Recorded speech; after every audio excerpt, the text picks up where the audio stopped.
Tonight, we have three incredible families sharing their stories with us. And this is a very special portion of our night that we like to call Fun to Cure. And it's a time where everybody can get behind what we are doing in this ballroom. With that said, if I may have your undivided attention at this time and preview the screens as we watch a short message.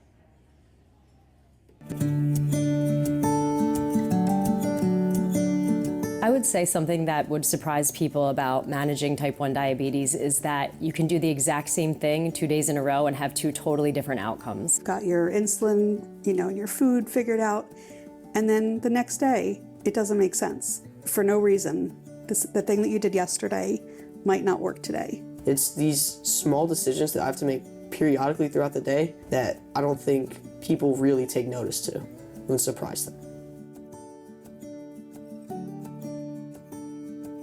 Breakthrough T1D has been single-handedly responsible for the advancements that make my life and my patients' lives easier to maneuver on an hourly basis. In 1976, if you wanted a blood test in the hospital, you had to draw blood, send it down to the lab. You would get it back in an hour if you were lucky. You're trying to respond to someone else's body and try to understand what was going on. And we didn't have a CGM. And so for us, it was just eat, dose, and cross your fingers. And 3 hours later, check. You could get a good number, you can get a bad number, but you had no idea of what was happening, in those interim periods. And then frankly, the constant fear. You're a parent of a very young child who was recently diagnosed with a disease that we really had no understanding of how to manage. We put 2 drops of urine and 10 drops of water into a test tube. We then took one of the tablets out of here, it's called Clinitest, and we would very carefully put it in here because you couldn't touch it with your fingers because it was caustic. And when it finished boiling, we would take this chart, compare what color was there, and that would give us an idea of the sugar level in her urine. That was the best that science had for home testing. They took me to my pediatrician, who ordered some outpatient labs and sent us home to await the results. And I was exhausted by the whole ordeal, so I went down for a nap, but then I didn't wake up. My father had to carry me into the emergency room because I had fallen into a coma due to undiagnosed severe diabetic ketoacidosis. Needless to say, it was a pretty traumatic start to life with type 1. Not ideal at all, and I think it really shaped our family and our world, but really how I progressed through my relationship with type 1. I wouldn't really wish that on anyone. There's so many things that you want your child to experience and not live a different life. So you don't want to say to them, no, you can't go to overnight camp, or no, you can't go to day camp because you need a shot, at a certain time of day. You want them to do everything. I was fine playing, doing some drills and stuff, and then I started to feel low. My CGM, I got like an urgent low soon alert. It was like, hey, you might go low soon. And then all of a sudden, I felt really low. It happened so quick. I was fine, and then all of a sudden, I just did not feel well. Black spots started appearing, and it was just really scary. A cure, prevention, absolutely, I want those things. But in the meantime, I want diabetes to be less dangerous and more manageable. I just mostly remember life becoming very strict all of a sudden. At the time, we didn't have any of the sort of fancy treatments that we have now. I was put on NPH and regular insulin twice a day, but didn't offer the same control, so my blood sugars were all over the place. The blood sugar meter was very scary, and it was too big and bulky and expensive to even take to school, so my blood sugar measurements were very limited. Early on, we were doing MDI injections.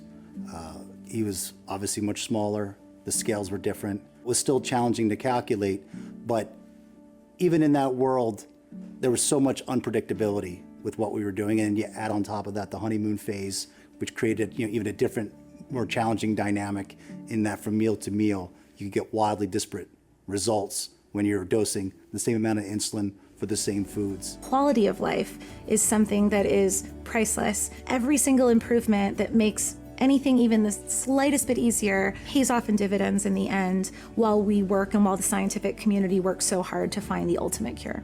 The process now with all the technology has become so much easier. When I decide, okay, I'm hungry, I want lunch, it's more of just, how many carbs am I having? Look at my number with the CGM, so then I'm able to plug all the information in, and then it really does it on its own, where it's just so much simpler now. We didn't really know what was the future, and it was scary. We were scared, so a cure would mean that we would no longer be scared all the time and have our cell phones now at the ready in case we get a phone call like we did once from my 5-year-old granddaughter to tell me that mommy was laying down and didn't feel good, and that the baby was laying on the bed next to her, and mommy said, "You better call Mimi just in case I don't wake up." I think one of my greatest fears is not just what you would expect. Obviously, we expect to be scared of a alarming low or an alarming high blood sugar, but I also am scared of the possibility of Braydon one day passing it on to his children. I've been successful by every measure despite this disease, and I think I've done a good job living well with this disease. My greatest fear is passing it on to my children. I just love them so much, and I don't want them to experience a world where they have to spend so much of their energy dealing with what this disease requires of someone. If we achieved the cure, I would consider it to be the culmination of one of the most important things of my life and the ultimate dream that I've had since 1976.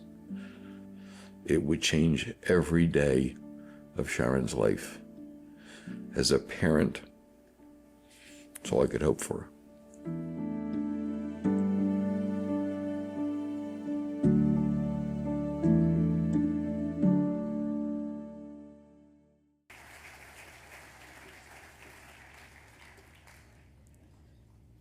Good evening, everyone.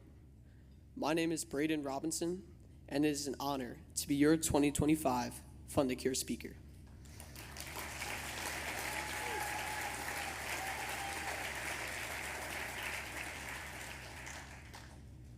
As you saw in the video, so much has changed since this organization started almost 55 years ago. These breakthroughs have made living with type 1 diabetes a little easier, but everyone's experience is different. What really helps the most during the hard times, though, is having our family and friends there to support us. Prior to tonight, I prepared a letter to the two most important people in my life. The ones who have been there for me. They've helped me grow not only as a student, but as an athlete, a person, and a diabetic. These two special people have been through my highs and my lows, literally. And for that, I'm forever grateful. Dear Mom and Dad, thank you. I hope you know how truly proud I am to have you as my parents. From the moment I was diagnosed, it was clear that we were going to be a team. You both took classes in CHOP for a week straight, learning how to take care of your newly diagnosed 3-year-old. You learned everything from what type 1 is, all the way to the scariest subjects of having to administer a glucagon to your son. But you were always determined not to let type 1 get in the way of me being a kid. Because of this, you sent me to daycare, where I would be surrounded by tons of kids who did not have type 1. I remember being about 4 years old and too young to give myself shots, so you both had to teach the director of the daycare how to give me insulin. Every day, I would walk to the director's office, where she would administer the smallest amounts of insulin possible. Thanks to the lessons you've taught me about confidence and strength, I took ownership of my disease and proudly walked into that office every day. Soon, kids began to wonder where I would go, and eventually, there would be a rotating order of kids who would walk me down to that office every day because it was considered cool. But it was because of your determination to not let type 1 get in the way of me being a kid and your instilling of confidence and strength that this experience was possible. Mom, thank you. You've always been there for me. In the beginning, when I first started showing signs of type 1, you were the one who took notice. You recognized how often I was going to the bathroom and how thirsty I was. You've been with me each step of the way, so much so that I don't think you've ever missed a doctor's appointment in my life. From doing finger pricks, to site changes, to talking with my school to make sure I would get the same opportunities as everyone else, never letting my diabetes get in the way. You were the best mom I could ask for, and you will always be my best friend. Dad, you have pushed me in a way no one else could have. I truly believe that you were the only one who could have gotten me to own my disease the way I do. You have always challenged me in everything, but in one area more than others: sports. You have always been hard on me because you knew that's how I could reach my potential. Even now, you are the one who urges me to go to every single 6:30 a.m. soccer practice because you know that's how I can show my dedication to my coaches. While you've taught me what it means to be an athlete, you've also taught me what it means to be an athlete with type 1. From teaching me how to manage my blood sugar leading up to practices and games, to reminding me to check my number while I'm on the sidelines. You have laid the foundation for me to create habits around my diabetes that will go beyond the field. For example, I now do my own site changes, something I never thought I'd be able to do.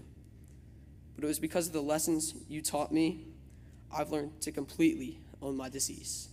Thank you, Dad. Mom and Dad, because of the two of you, I was able to attend my first freshman retreat this past fall. There was much concern leading up to it for many reasons. From the school taking everyone's phone, which I need to track my blood sugar, to it being my first overnight where I would have to manage my diabetes without your help. But because we have been a team since I was diagnosed more than a decade ago, we tackled this together. You spoke to the school to explain why I cannot have my phone taken away from me and convinced them to make an exception. You reminded me of everything I needed to do prior to going to bed and overnight. But most importantly, it was your faith in my ability to manage myself that gave me the confidence to do so. And as a result, my blood sugars that night were flawless, all because we were a team. You both have sacrificed more for me than I could ever imagine. You have spent more time on average at doctor's appointments and looking at my number than I genuinely think you both have slept. Not only have you given yourselves to me, but you've also devoted so much time and money to break through T1D. From walks to board meetings to the Gala. You find the time for this organization because you know what it means to me and all the other families affected by type 1. You give so much of yourselves to ensure that my life is made easier by technology and groundbreaking research that will one day let me take this pump off. You have put me on a path of greatness where I know that as I get older and you both aren't there to wake me up in the middle of the night to drink a juice because I'm going low, that I'll be able to manage myself completely. I'm so grateful and proud to call you mom and dad. And I know that when the research is done and we find the cure, thanks to Breakthrough T1D, you will be right by my side, like you always have been. I love you both, forever. At this point,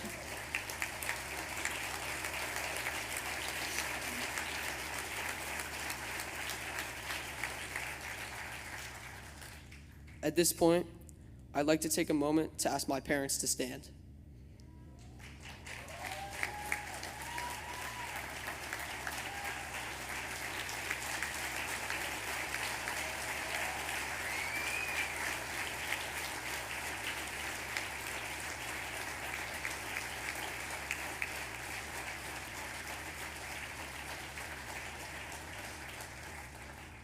If there are any other parents of type 1 in the room, please stand.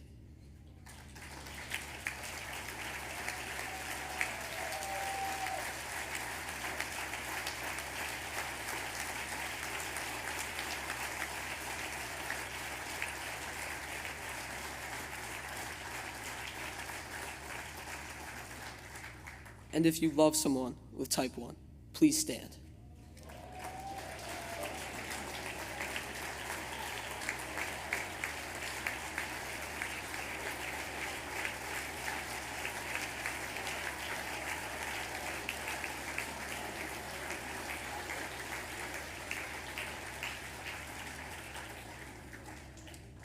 Thank you to all of the people standing right now and joining us all in this fight as we race towards the cure.